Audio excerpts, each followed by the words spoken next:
So for today's episode, have my friend Mitch here, who I've known since high school. Mitch, tell everybody a little bit about yourself. Well, konnichiwa. I'm Mitch. I lived in Japan for 16 years, so I speak Japanese pretty well. Other than that, I was a teacher over there, and now I'm back. I just got my master's, and as Don said, I've known him since high school when he used to be such a wise guy, and not much has changed with him since. What can I say? Now, I am curious because this movie is the one you picked. Now, we couldn't find your original movie that you wanted without having to go out and actually buy it. So that's part of the reason we picked this. I'm just curious, is it your enjoyment of Japanese mythology that kind of drew you to this film, or Um, no. I liked Ronin beforehand. If you think about it, I watched it not on the big screen, but not long after it came out on video. It's got a good variety of stuff. It's got the action, it's got thoughtful moments, it's got some humor. And Pierre and Robert De Niro are both such good actors that it just meshed really well. well, let's go ahead and jump in and take a look at this trailer, and then we'll have a little more discussion about it. Okay. All right. I will give you it's an action movie. It's not a bad one, but it's not necessarily one of the best ones either. Well, one thing you have to think about with action movies is that think of J.J. Abrams movies. It starts and it's just pure action 100% of the time, and after a while you just get tired. Ronin has that area where it stops. You've got that what's going to happen next. You got the suspense. Who's going to betray who? What secret is everybody carrying?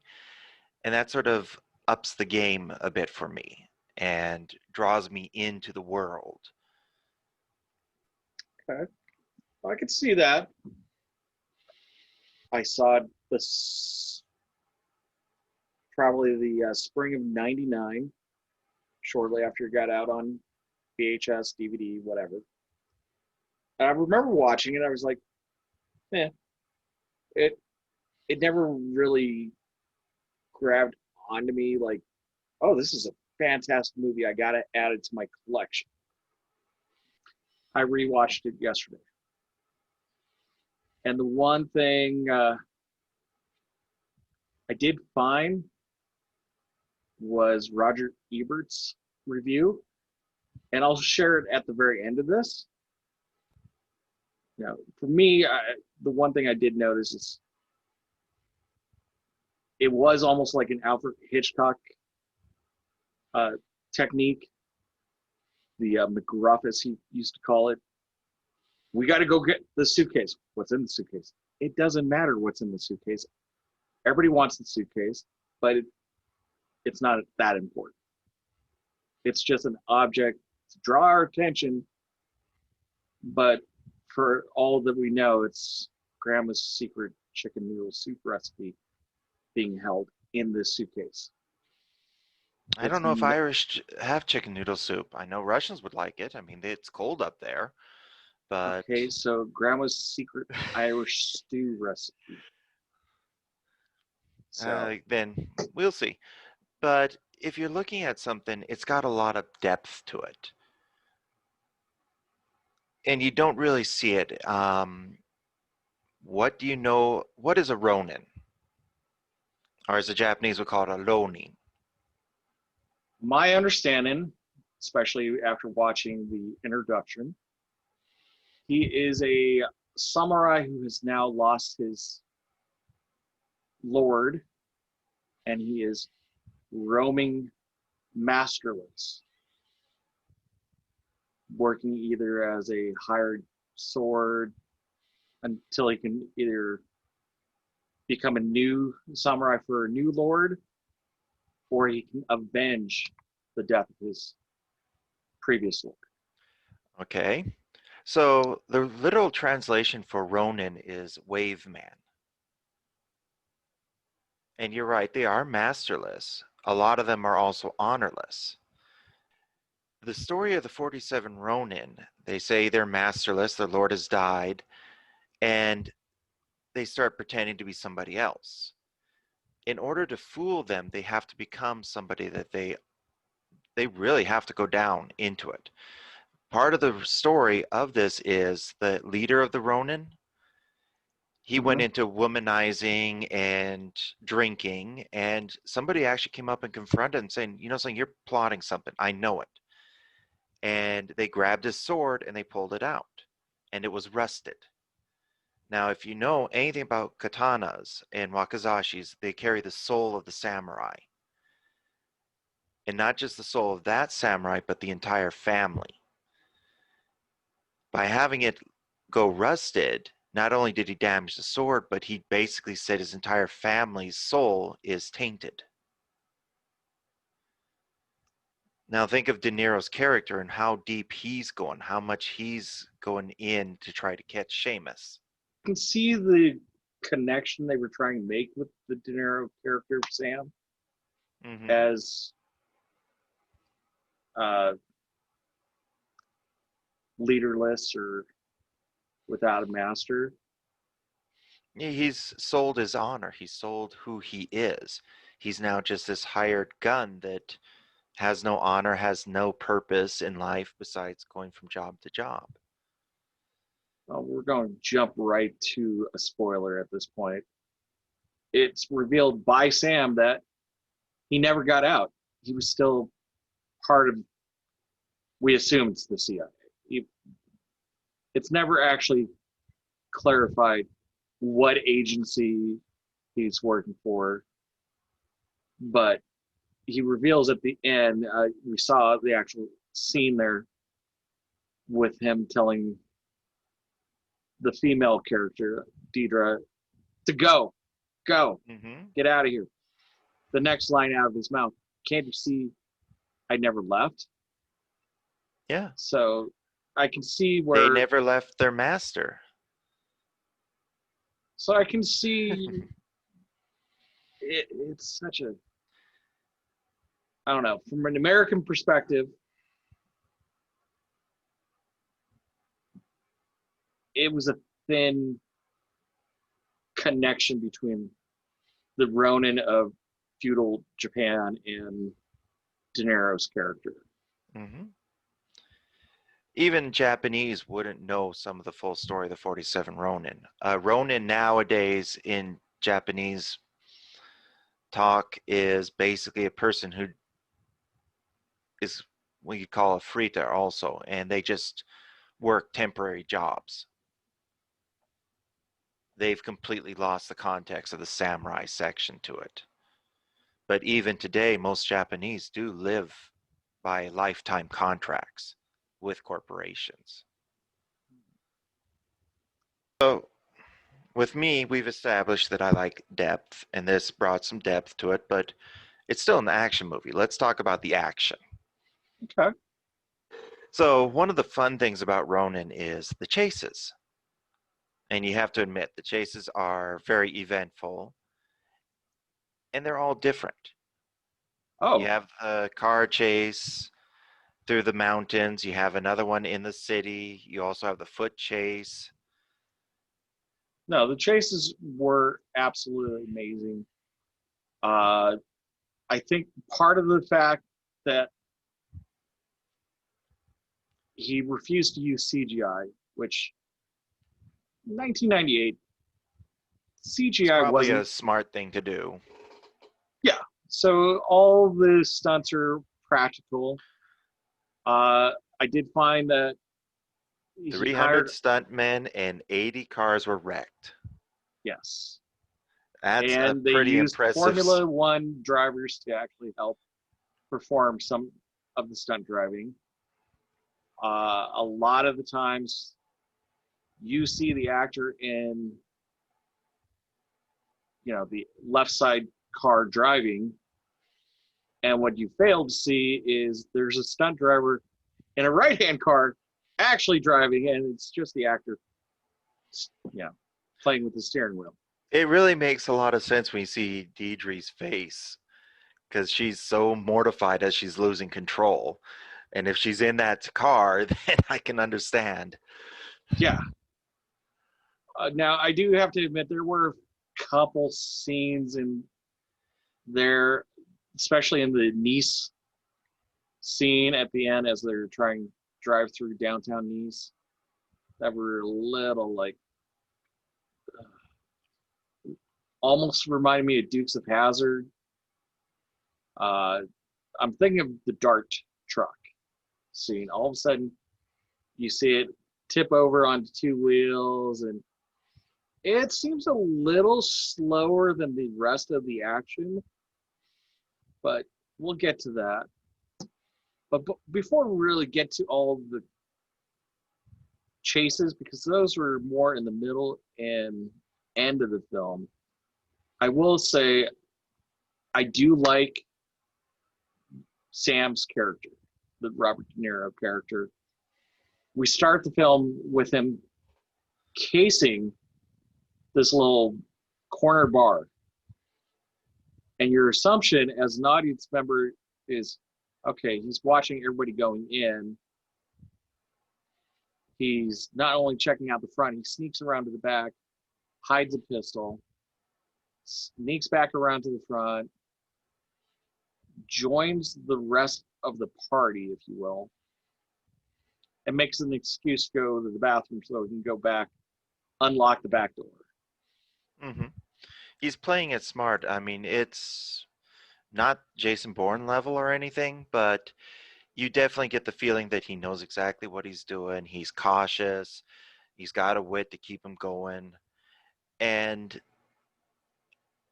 it's just a nice little quirky character that you can deal with whenever he does something. I mean, the coffee scene where he ambushes the guy with coffee Now, is a which great coffee example. scene are you referring to? Because there's Well, two coffee scenes. And I do have both ready to go. well, I can't remember if it's the first or the second one. I think it's the second one where they're talking about the lighthouse. He's confronting the Okay, guy because that's the the guy's second one. Yep. So let's talk about the first time he uses coffee in an indirect way to test the group. Mm-hmm. You know, they're finally sitting down for the very first time, going over. I don't want to use the term mission, but it's what they're being hired to do. We want you guys to get this from them, and you know, what do you need to do this? And they're making the list for their fixer. And from the very start of the group, as you pointed out, Gene's and Bob's character, or Robert De Niro's character, immediately hit it off. Now, I kind of question, why did they hit it off so quickly and so easily? Do you have any insight on why their characters would do If that you're so looking quickly? at the personalities of all of them and the professionalism, you can sort of see that certain characters really do match up. They have a level of professionalism or experience that sort of brings them together, whereas others don't have that experience or their personality sort of pushes them back. So we got the American, we got the French fixer, we have the Russian computer guy, because he's not a hacker. No, he's the computer expert of the group. He's the tracker and stuff. He's the tech wizard, if you want. Yeah, I think I'd rather go with computer expert rather than tech guy, because he wasn't that techy. And then we have The so-called British SAS. weapons expert. Yeah, we'll Yeah. get to him in a second. And then we have our wheelman, who is too much of a showboat, really. In one of the very first chase scenes, excuse me, there. If you want to even call it a joke, because even at the time, again, this film came out in 1998. It wasn't that long after Princess Di's car accident. Mm-hmm. And they actually made a reference to basically imitating the Princess Di crash in their first escape car chase scene. So, but I think we've already jumped too far ahead, but I still want to show this first coffee scene because it really shows Sam's level of indirect testing of his And observation, yeah.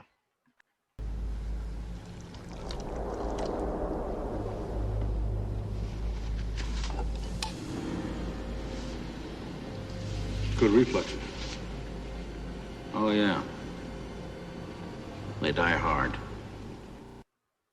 good reflexes die hard. Now, Well, he's looking trying at to him, hide his abilities so that he can pull off his con a little bit later. mild manner computer guy. I don't actually go out in the action yet. He has incredible reflexes.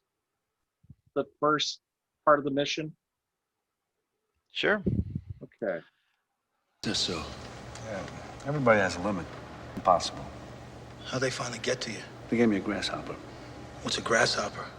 See, it's 2-part gin, 2-part brandy, 1 part creme de menthe. You know these people? My people know them. Your people have done business with them before, or these people just gave your people a number? Hey, I'm busy. Okay, come on, let's go. The answers to your questions I'll know when I get back. I'll go with you. Go with them. So we can definitely see Sam doesn't completely trust their paymaster there by any means. No, you can see he doesn't trust them. You can see that he doesn't trust his team yet. Because he just sees little details that aren't right.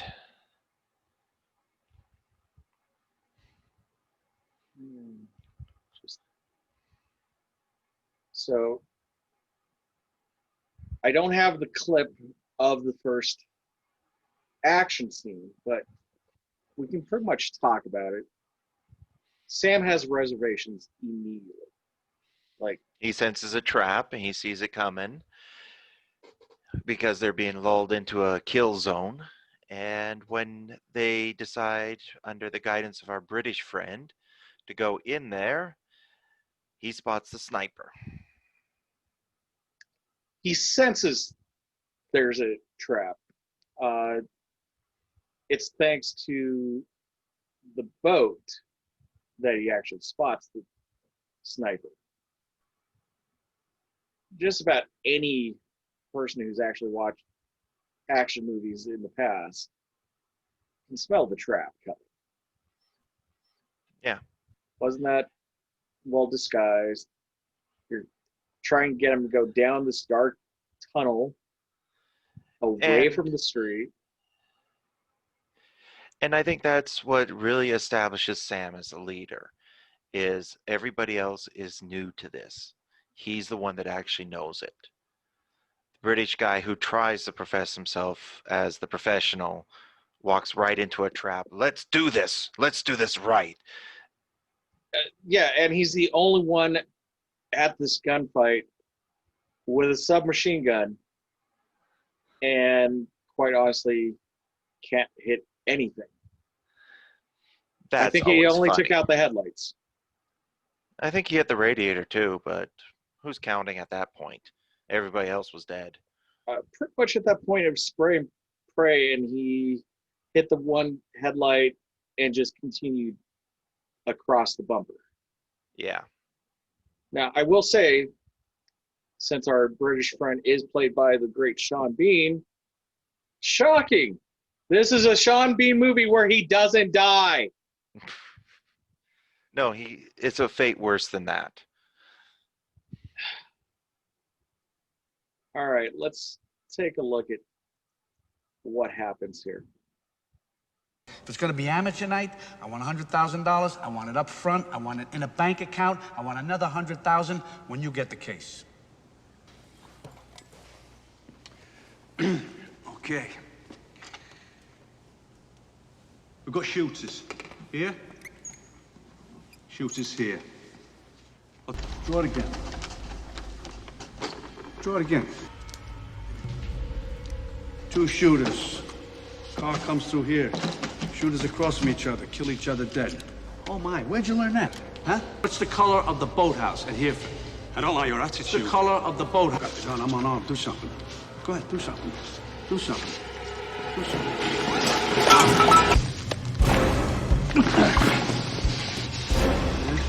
Tell me about an ambush. Tell me about an ambush. And just like that, we realize Sean Bean's character is a fraud. Yep. It was a really simplistic crossfire diagram. It is, and it helps establish Sam again as the professional. If you watch further on, you see how professional he is on gathering information and intelligence, which you just wouldn't see with anybody else. And especially his sidekick, Vincent, by this time, comes to rely on all the wisdom and seems to become a student of sorts. I would agree with that, especially with the ending monologue from Vincent. I would definitely agree that he became a student of Sam. One of the things I've always noticed with Vincent and Sam is Vincent does have a level of experience, but he's still very much on the amateur side. Through the experience with Sam, it definitely looks like he's coming out much wiser. And I will take this minute to sort of talk a little bit about Pierre Reno. When I first watched this this movie, I didn't really know who he was. But then I had a chance to watch a couple of his other movies, and I've really come to respect how much he can do. Off the top of my head, I can only think of two other great movies he was in. I'm fairly sure we're on the same page with the first one, The Professional. Yes? And the only other one I can really think of would be the very first Mission Impossible. Okay. There's two other movies that pop into my head. Leon, which is not a good movie, but he still plays the role well. The other movie that sort of shows his ability to branch out and play something beyond what he's been typecast as would be The Visitors. And that is a French movie. Okay. Now, Leon is also known as The Professional. Okay. So I watched it in Japan, and it's called Leon. They love to change their names. Well, this movie is kind of unique because in the States it was advertised as Professional, and now if you look for it, it is being titled as Leon, the Professional. Mm-hmm. So Robert De Niro, I just like the way he acts. I mean, he does a good mobster and the Goodfellas and stuff. But he also does well in most roles. I mean, Backdraft is another movie that he just does so great. And can't forget The Godfather. You cannot forget that. Robert De Niro is an American icon. There's no question in my mind about it. Like you said, The Godfather. He can do comedy. Look at Meet the Parents. Oh, God. Analyze this. Analyze that. Oh, He can be somewhat silly as a pirate captain who's gay. And if you don't know the movie reference, there is a gem out there called Stardust, which I don't know. I like that movie. I found it just kind of be a whimsical, fun movie and the fact that Robert De Niro's in it just is icing on the cake. You got Michelle Pfeiffer in it, and that was like her first film in like a decade. It felt like he's literally done it all. Taxi Driver, Goodfellas, as you said.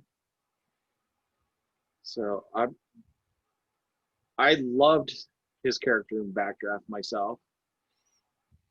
I'm just curious, have you seen Backdraft 2? I didn't even know there was a Backdraft too. So Yeah, it was a directed DVD slash. Excuse me. It felt like it got immediately released on Netflix at the same time, and it just came out 6 months ago or so. It's at least worth watching at least once. I definitely will be checking out. But anyway, back to Ronin. Back to Ronin. So we basically get rid of Sean Bean.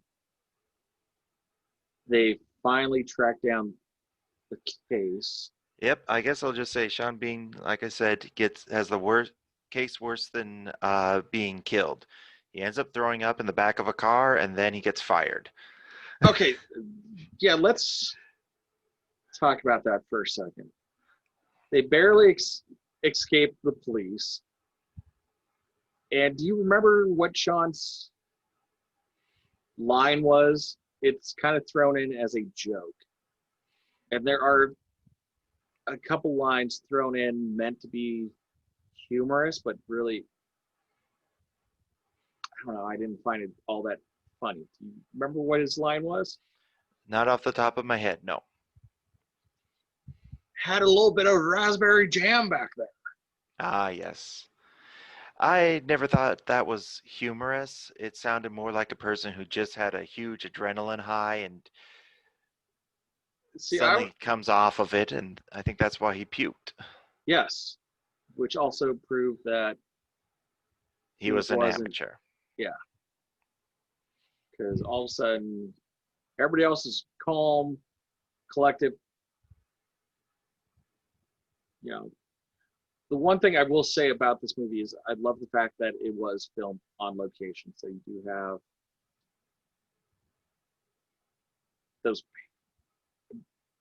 Was it originally Paris in the beginning of the movie? Okay, so they're at the beginning and end. They're in Paris. Okay, so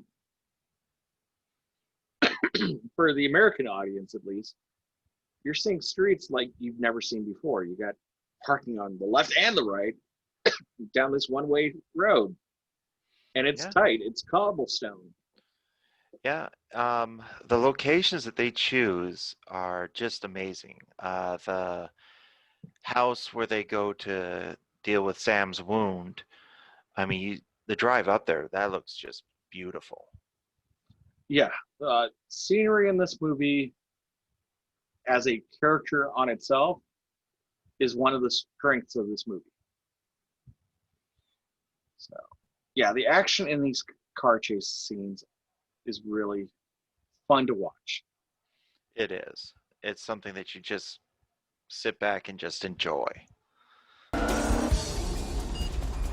So far, so good. Target on the right road. Okay, I got to stop there.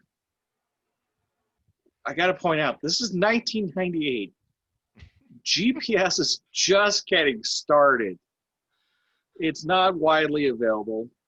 We saw in previous scenes, it looked like he was loading on MapQuest maps on the computer.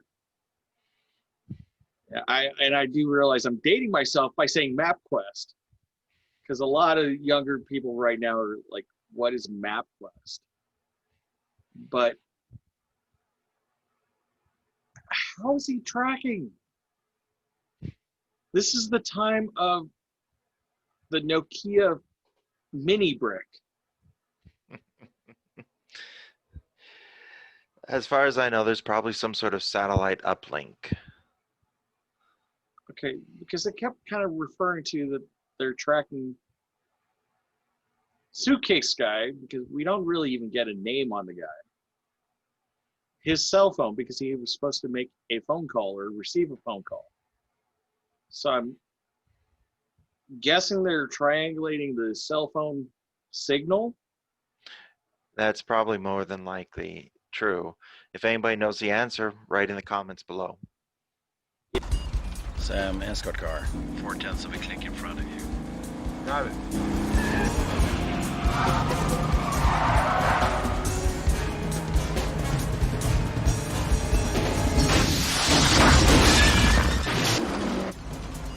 Larry, you should see them in 4 seconds. 2 cars. I got him. And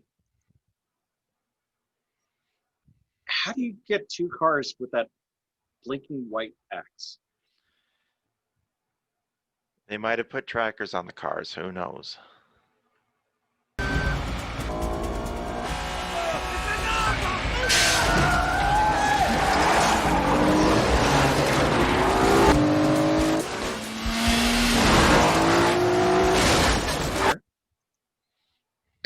So you can definitely tell in that scene that we just watched of them racing down a dirt hill. Excuse me. It's pretty amazing that there was that dirt trail going down the hill, making a dirt road, but they're not using modified vehicles by any means for this chase. No, you can see parts flying off throughout the TV show, or throughout the movie. One of the funny ones is when the hubcap comes off the car in a later chase scene. Yes, it is in the later chase scene, and I was going to point that out myself because that was kind of fun that all of a sudden, oh, look, this little police car is going so fast, the hubcap Yeah. rolls off. It's coming from the right. He's yours.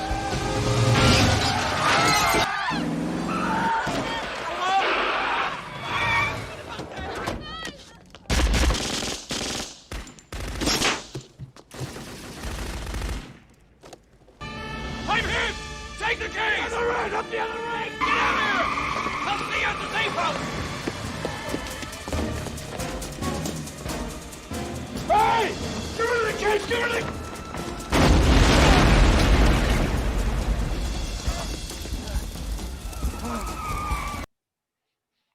All right.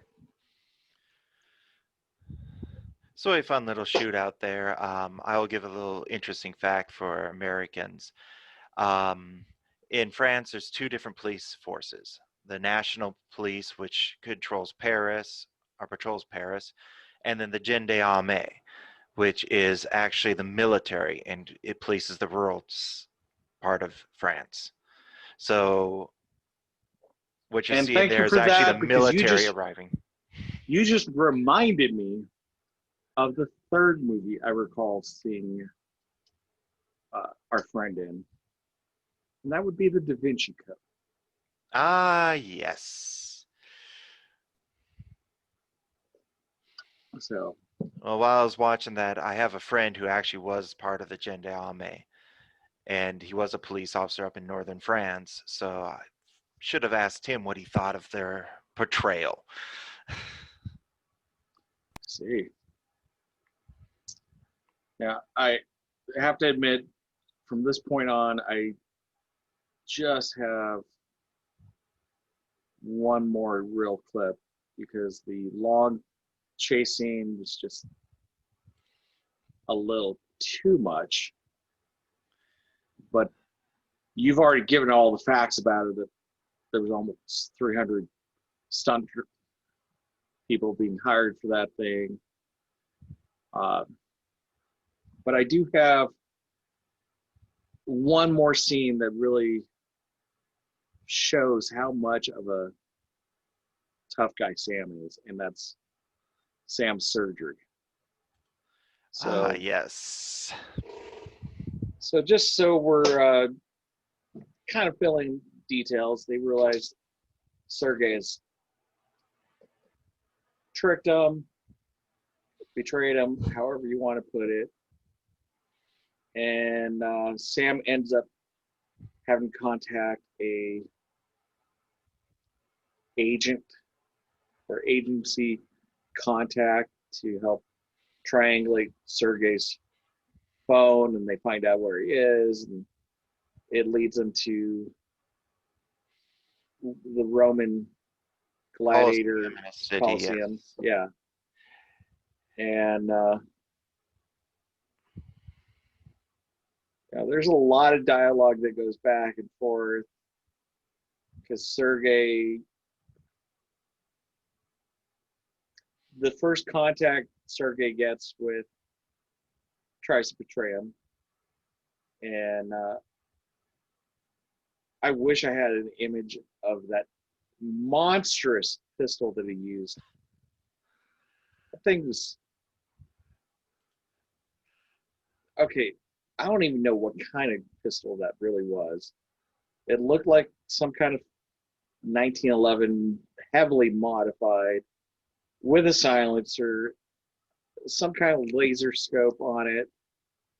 And it's not even as, it reminded me of the Nintendo Zap gun in its overall shape and design. It really does. But it wasn't as impressive as the gun that Arnold had in the first Terminator with the laser. That thing looked like it was going to cause some damage. This thing looked like it was going to shoot a little beam at you, it just, overall shape and length, it just was obnoxious. And to try to prove his point that he doesn't care about collateral damage, he drives his form of contact over to a park and says, "Look at that little girl there," and he's about to terminate a kid's life just to prove his point that he doesn't care. And at the last moment, the Soviet agent knocks him and just barely misses the kid and pulls out a hidden gun he still had on his person. So, and then we find out the next level up. Would you say KGB? Honestly, the guy kind of reminds me of Putin in some ways.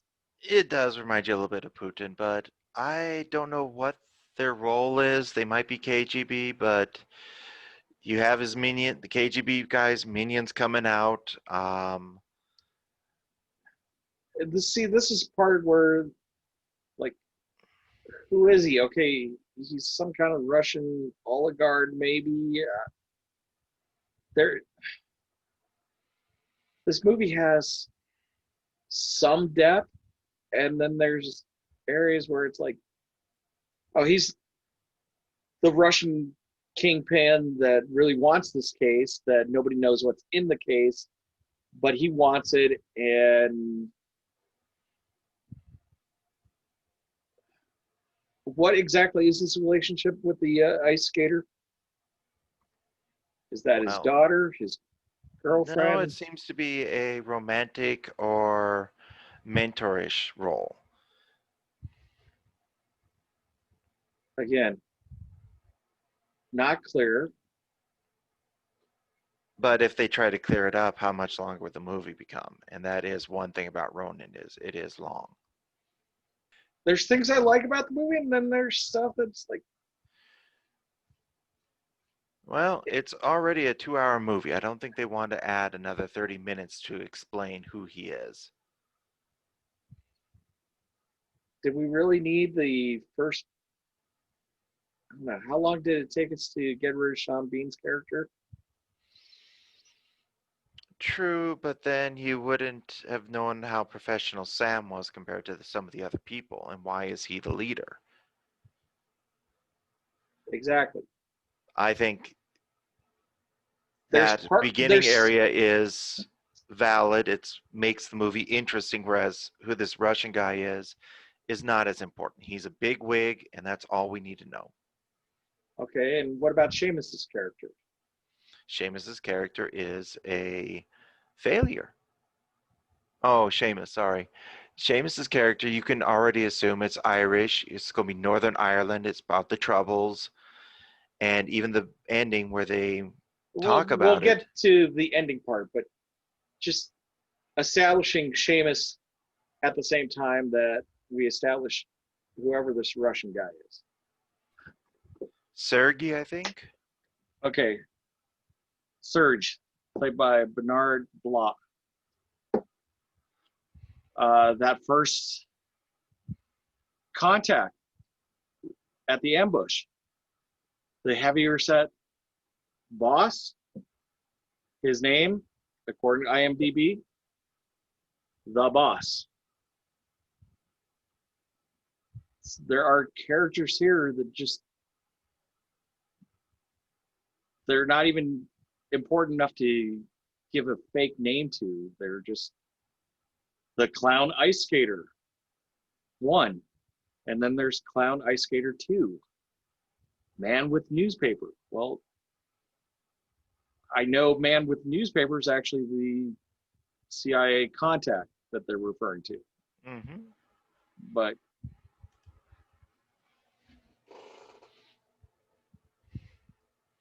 do you know anything about the original screenplay to this movie? No, I know. So there was the original screenplay, and then David Mamet came in and basically rewrote the screenplay to, as described here, to beef up the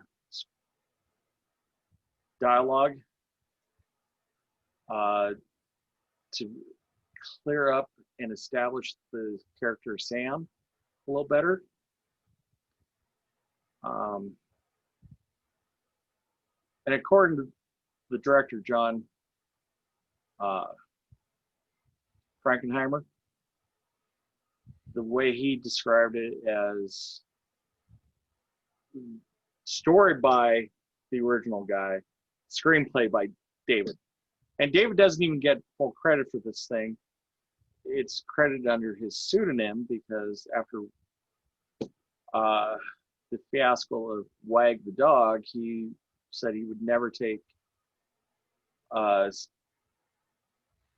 put a screen credit to his name if he had to share it again.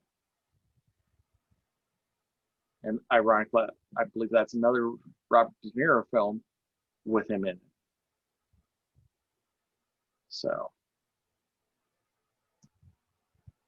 now I do think the overall action scenes in the Coliseum were pretty well mapped out.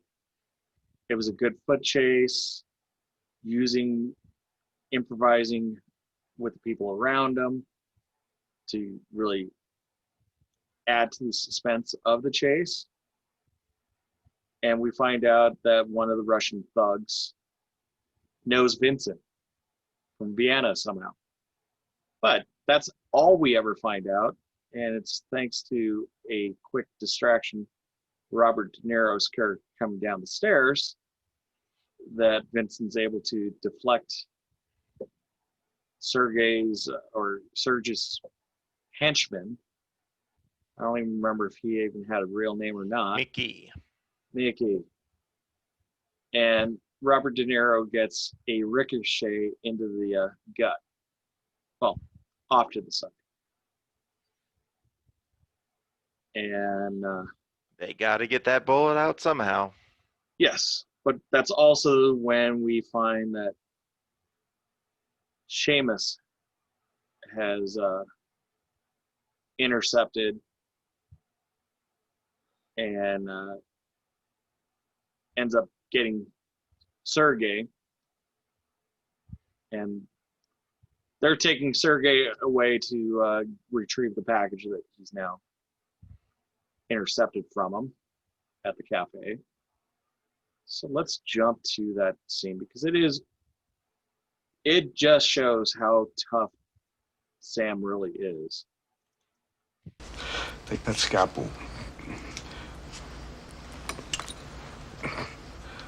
The upper part. Over here, just cut up there. Just a little cut. Now get the other clips and get the bullet. Remember, don't take it out unless you really got it. Oh, it goes there.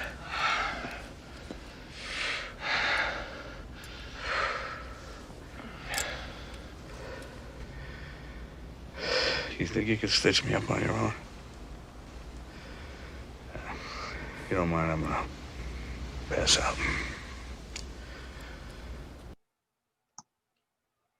So what do you think of that surgery? Very rough. Not something I'd want to go through.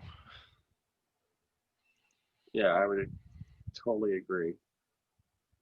So, since you wanted the 47 Samurai or Ronin story, let me give you just that.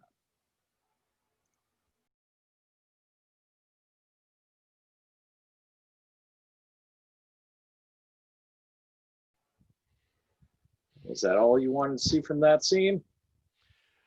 Well, that did bring back something I wanted to talk about. Okay. One of the interests, or two things actually. First one was part of the story.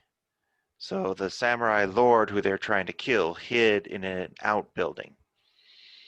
And the Ronin used their swords to try to find if he was in there. Slide the blade in. If you make a sound, they know you're there. And according to the story, he actually used his own clothing. He was quiet when the blade slid in, and then he used his own clothing to wipe the blood out as they withdrew the blade. Interesting. So, and I think that relates back to the movie. Everybody's trying so hard to achieve what they want to do here. Just like the samurai lord is trying to dodge the Ronin, and the Ronin are trying to kill him. Just a little bit of deep depth there for you to think about.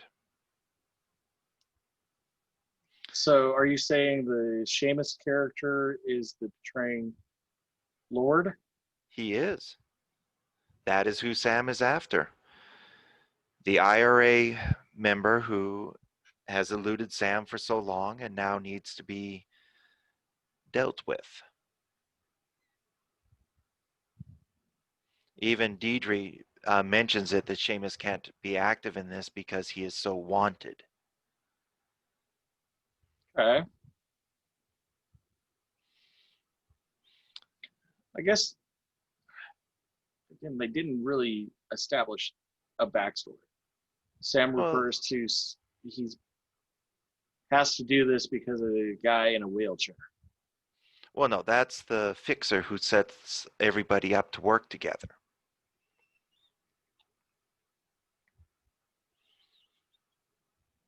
Okay. Sam's doing it, and as you find out when he betrays and says, well, I never left. Well, who's the target? It's Seamus. Who's Sam trying to meet when he says, I'll go with you? He wants to meet Seamus so he can take Seamus down. Okay.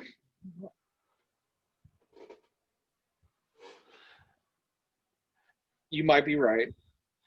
And we know that Seamus is the one, or is part of the IRA because, well, number one, the two Irish accents, and then the BBC broadcast at the end of the movie. Yeah, the nice tied up in a bow lines. Mm-hmm. So, But the other point I want to make, and what something I always find interesting, is how Sam always tries to dodge whenever somebody asks an inquiry about his past or what he's doing or who he is. If you follow all the inquiries, it does point to Sam being exactly like the Ronin, and then Seamus being the Lord that he's trying to take down.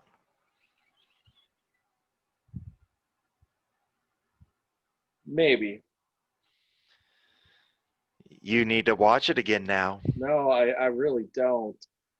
The depth I told you about is there. You're focusing on the wrong stuff. You're focusing on the MacGuffin. You're focusing on the Russians, not on Seamus and Sam and their relationship. I don't know. Is there really a relationship other than we know Seamus is really the bad guy, and we find out basically at the end that he's there to take down Seamus. So That indicates a very, very deep relationship that Sam has tried to take down Seamus for a long time and has failed. The only way he can take it down is by going Ronin. or looking like he went Ronin. Mm-hmm.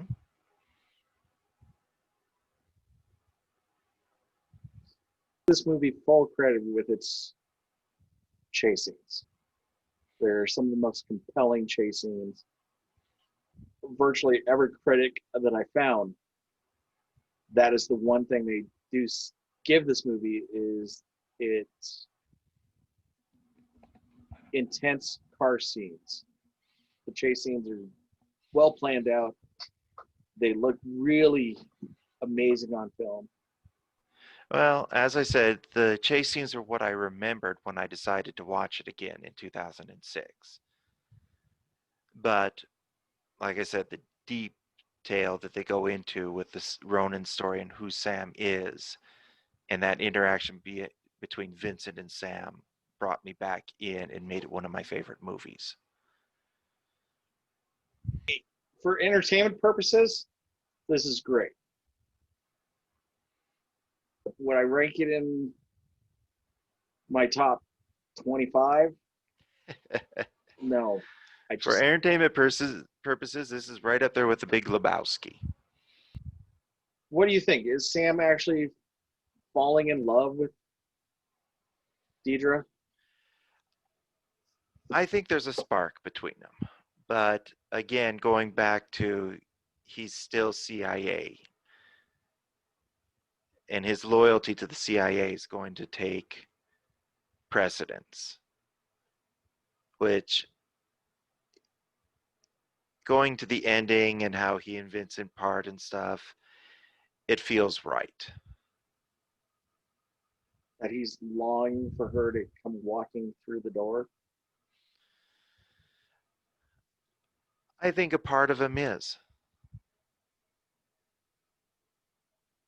But he knows that he will never see her again because of her association with Seamus.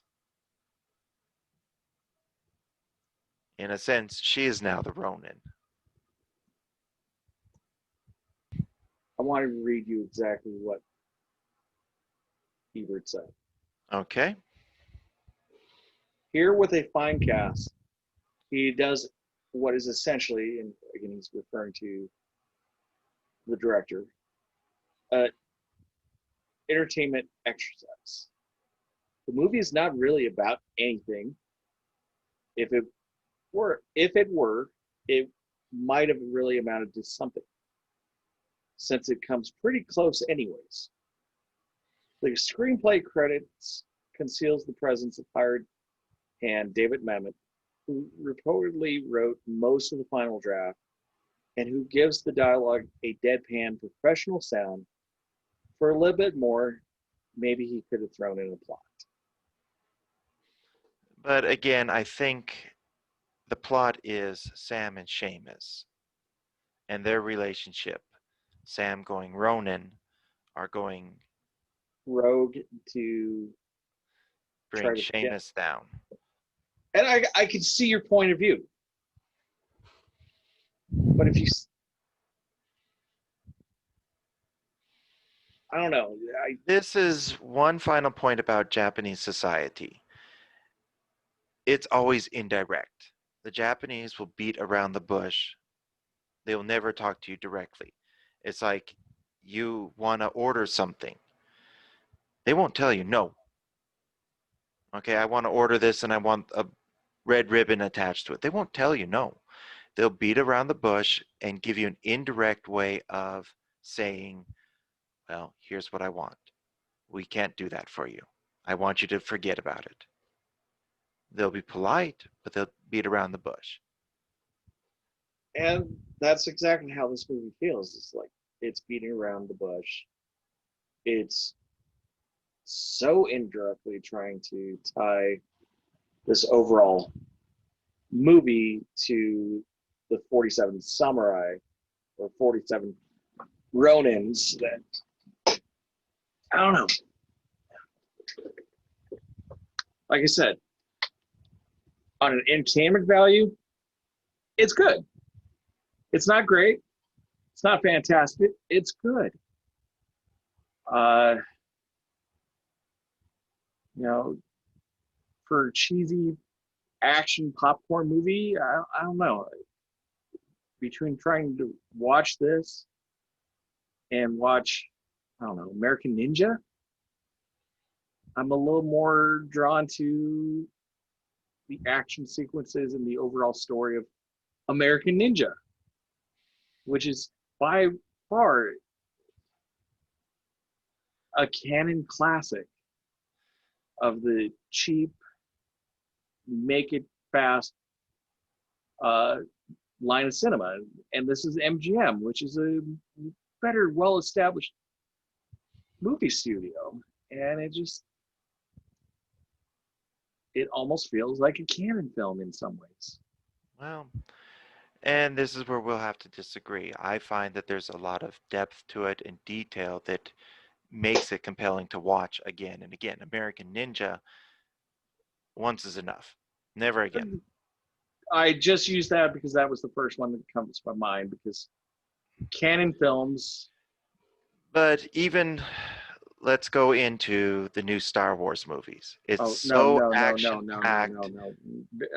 I got to stop you there, because I already have planned, not anytime soon, but I already have established with the past guests that we will be probably doing a prequel, classic, and J.J. Abrams Star Wars panels, because everybody has an opinion on one part or the other. And I'm not trying to put my opinion in on that. I'm just saying, when it comes to my tastes, the continuous action that you will see in J.J. Abrams it's something I'll watch once. I won't watch it again. Whereas this, with its little details, its subtle little hints, that's what will bring me back to the movies. Okay. I can see that. Like I said. And when I come back again, I'll show you exactly what I mean. So, well, Mitch, thank you so much for making me rewatch this movie. Like I said, I'll torment you again sometime. Well, I definitely look forward to it, just because you do bring me unique titles to look at. It's my pleasure to bring uniqueness to the group. All right, my friend. You enjoy the rest of your day, and we'll catch you on the next episode. All right.